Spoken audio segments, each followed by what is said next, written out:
This is a Who Dat Aficionado Minute.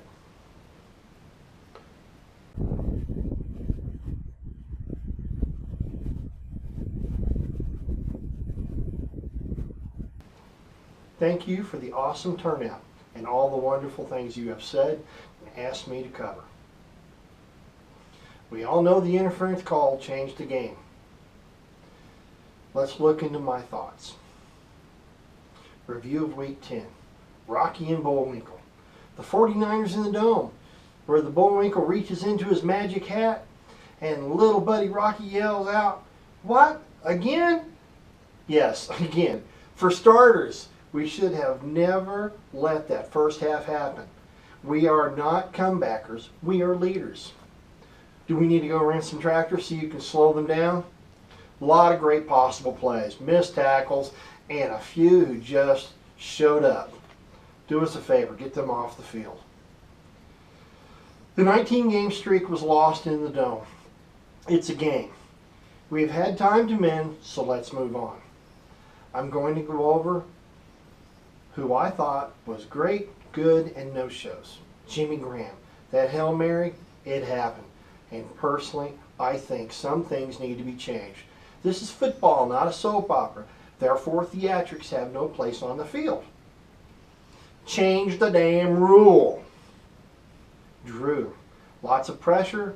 Passes were good. Total of 83 yards. 32 for running.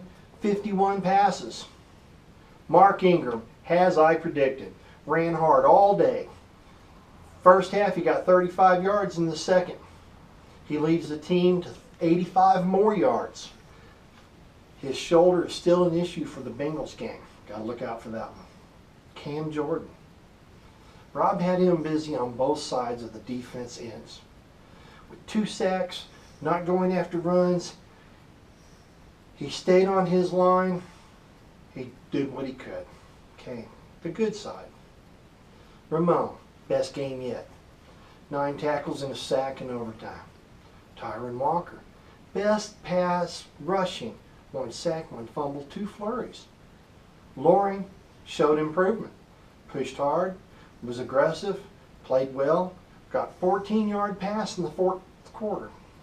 Lewis, what a champ. Thrown at 4 times, and he still had a bad knee. Kevin Stills. 1 excellent block for Ingram, which got him 11 yards. Reggie Bush.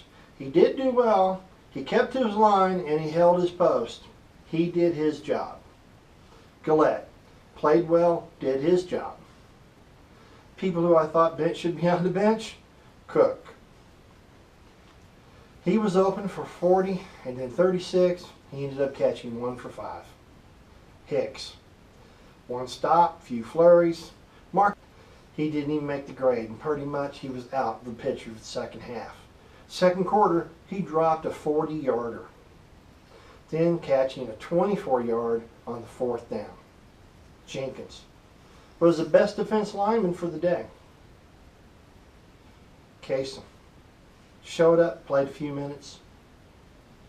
Curtis blocked and played just average. Harrison. He did well in the 4th. He got us the 3rd down when he needed. And Vaccaro who? Missed tackles, cover. What's a cover? What? Marcus did not play much. That's Rob's decision. The injured report. We have 3 Saints out as of Saturday. Pierre Thomas, rib in his shoulder. Courage Robinson, still got an arm problem. Edwin Baker, concussion. Team members that are not 100%. Got Mark Ingram's shoulder. He's not out. He's only got an issue with his shoulder. David Hawthorne has got an issue with his hand. Curtis Lofton still got an ankle. Zach Streff, chest issue. Sunday night's game, Bengals versus the Saints. We still have 32-5 in the Dome over the last 5 seasons. We are still hard to beat at home. Who that? Saints really couldn't be any luckier for this game. The Bengals with Dalton, there's only one home for this to happen. And it's for the Saints to do the exact same thing they did last week against the 49ers. The Bengals Numbers are lower, and we are favored over the Bengals with every stat out there. And they're 31st coming into this game. We still have a powerhouse, Mark Ingram. I do still think the refs are a bit harder on us than other teams. The calls are harder, and we have to play smarter. I still think if you are directly in the receiver's way, you should expect what is coming your way. Pass interference, my ass. Who dat? Aficionado's predictions is the Saints by 8, and I am agreeing with ESPN on this one. You can still find me on Facebook, Twitter, Instagram, Google+. Watch out for my next Who Dat Minute.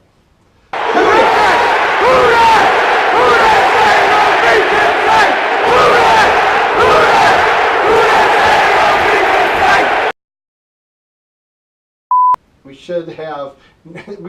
should have never. Damn. Oh, okay. All right, you want me to say it? Are we ready?